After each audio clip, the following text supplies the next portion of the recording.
Assalamualaikum warahmatullahi wabarakatuh. Perkenalkan, nama saya Nadira Suci Junior dengan NIM 2310912120014 dari Program Studi Kesehatan Masyarakat Fakultas Kedokteran dan Ilmu Kesehatan Universitas Lambung Mangkurat. Video ini saya buat dengan tujuan untuk memenuhi tugas akhir dari mata kuliah Dasar Ilmu Kesehatan Masyarakat. Pada kesempatan ini, saya akan menjelaskan tentang 8 kompetensi yang harus dimiliki oleh sarjana kesehatan masyarakat. Sebelum itu, apa sih kompetensi sarjana kesehatan masyarakat itu dan mengapa hal tersebut penting untuk dimiliki?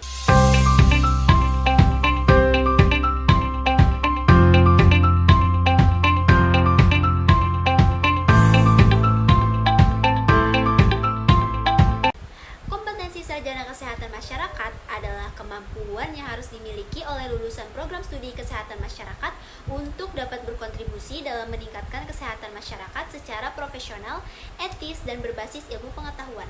Kompetensi ini penting untuk dimiliki karena kesehatan masyarakat merupakan salah satu isu yang sangat relevan dan strategis di era globalisasi dan perkembangan teknologi saat ini. Dengan memiliki kompetensi ini, sarjana kesehatan masyarakat dapat mengidentifikasi, menganalisis, dan menyelesaikan masalah kesehatan masyarakat yang kompleks dan dinamis dengan menggunakan pendekatan yang holistik, partisipatif, dan inovatif. Selain itu, kompetensi ini juga dapat membantu sarjana kesehatan masyarakat untuk beradaptasi dengan perubahan lingkungan, membangun jejaring kerjasama, dan meningkatkan kualitas pelayanan kesehatan masyarakat. Nah, kompetensi ini terdiri dari 8 kompetensi utama, yaitu yang pertama adalah kemampuan untuk mengkaji dan menganalisis situasi kesehatan masyarakat atau analytic or assessment skills. Kompetensi ini berarti kita bisa mengolah dan menafsirkan data dengan benar dan membuat kesimpulan yang relevan dari data tersebut. Kompetensi ini penting karena kajian dan analisis merupakan langkah awal dalam menentukan masalah, penyebab, dan solusi kesehatan masyarakat yang tepat dan efektif.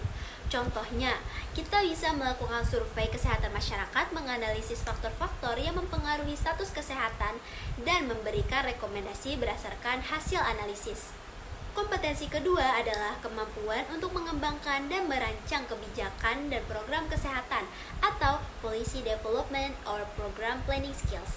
Kompetensi ini berarti kita bisa mengumpulkan informasi tentang berbagai isu kesehatan, menyusun pilihan kebijakan yang sesuai dengan situasi dan kondisi, dan mengembangkan rencana untuk mengimplementasikan kebijakan tersebut.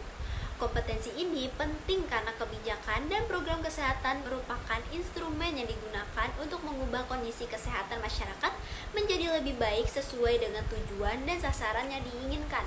Contohnya, kita bisa membuat proposal untuk mengatasi masalah gizi buruk, mengusulkan anggaran dan sumber daya yang dibutuhkan, dan merancang strategi untuk melaksanakan program gizi.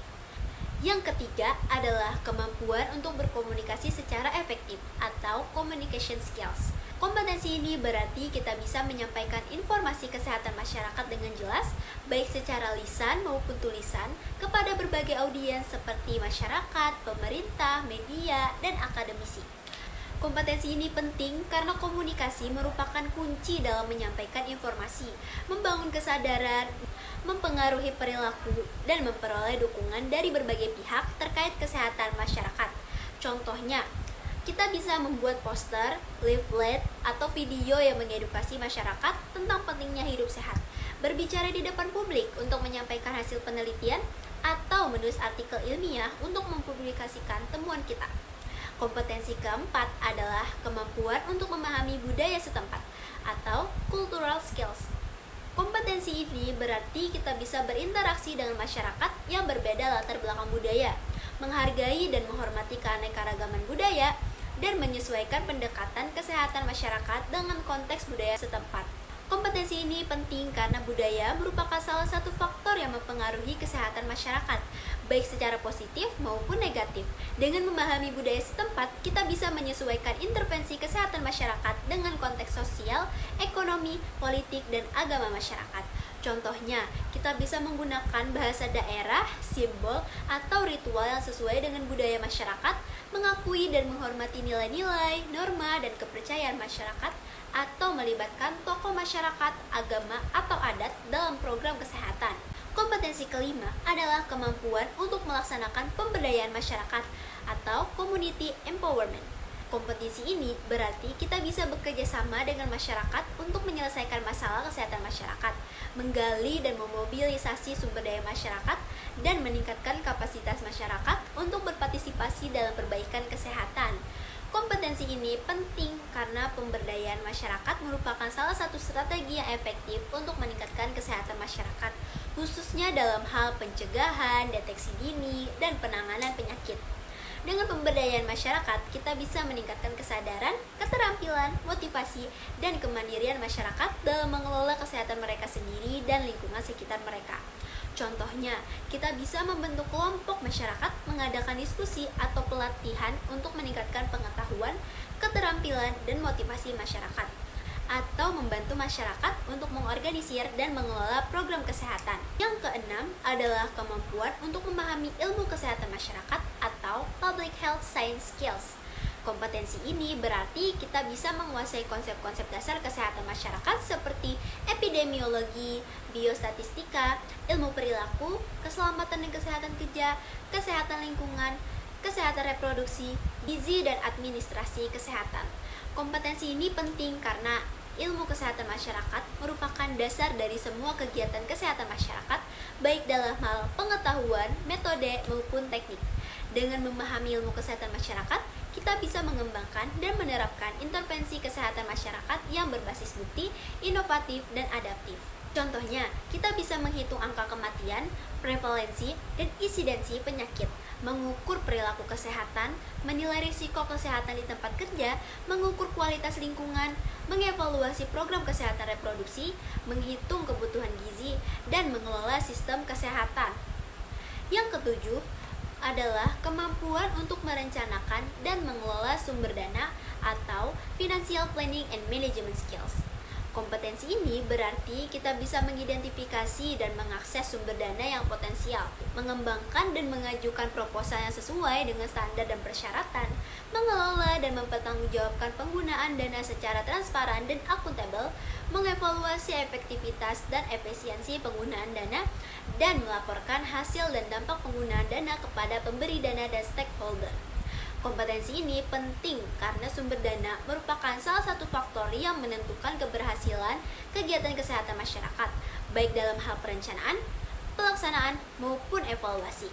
Dengan merencanakan dan mengelola sumber dana dengan baik, kita bisa memastikan bahwa kegiatan kesehatan masyarakat berjalan sesuai dengan rencana, anggaran, dan target yang ditetapkan. Contohnya, kita bisa mencari informasi tentang sumber dana yang tersedia baik dari pemerintah, swasta, maupun donor, menulis proposal yang menarik dan meyakinkan, membuat laporan keuangan dan naratif yang rinci dan jelas, atau melakukan audit dan evaluasi terhadap pengelolaan dana.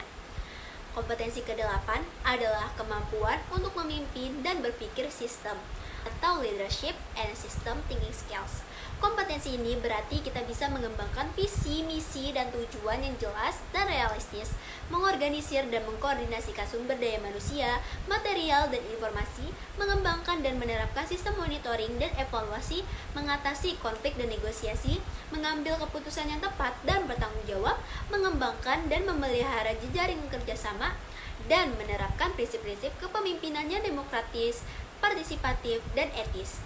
Contohnya, kita bisa membuat rencana strategis, menetapkan sasaran dan indikator, menugaskan tugas dan tanggung jawab, mengawasi dan mengendalikan pelaksanaan program, menyelesaikan masalah dan tantangan, memilih alternatif terbaik, berkolaborasi dan berkoordinasi dengan berbagai pihak, atau menjadi pemimpin yang inspiratif dan teladan. Demikianlah penjelasan saya tentang 8 kompetensi sarjana kesehatan masyarakat.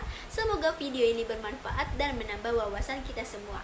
Terima kasih telah menyaksikan video ini. Sampai jumpa di lain kesempatan. Wassalamualaikum warahmatullahi wabarakatuh.